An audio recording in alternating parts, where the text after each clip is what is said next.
இப்போ நீங்கள் பார்க்குற இந்த இலையோட பேர் தான் முசு முசுக்க இலை. இது மழை நேரத்தில் நல்ல பச்சை பசேல்னு தளதளன்னு வேலி ஓரங்களில் கிடக்கும்.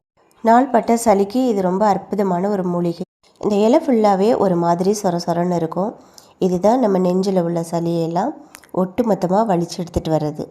இந்த இலையில் வண்டு பூச்சி எல்லாமே இருக்கும். மழை நேரத்தில் நீங்கள் பறிச்சிங்க அப்படின்னாக்கா நல்லா சுத்தம் பண்ணிக்கோங்க. அலசிட்டு அது கூட வந்துட்டு மிளகு ஜீரகம் சேர்த்துக்கோங்க. நல்லா நைஸாக அரைச்சிட்டு அது கூட நீங்கள் வீட்டில் பச்சரிசி மாவு இருந்துச்சுன்னா சேர்த்துக்கோங்க. இல்லைன்னா இட்லி தோசை மாவு இருந்தால் கூட சேர்த்துக்கலாம்.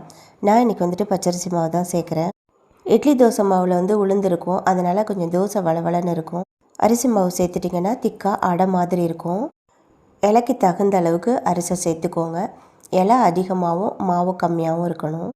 இதை அரைச்சிட்டு நம்ம உடனே அடை மாதிரி தட்டிடலாம். வாரத்துக்கு 2 முறை இதே போல் சாப்பிட்டுட்டு வந்தாக்க சளிகள் நம்மளுக்கு சேரவே சேராது.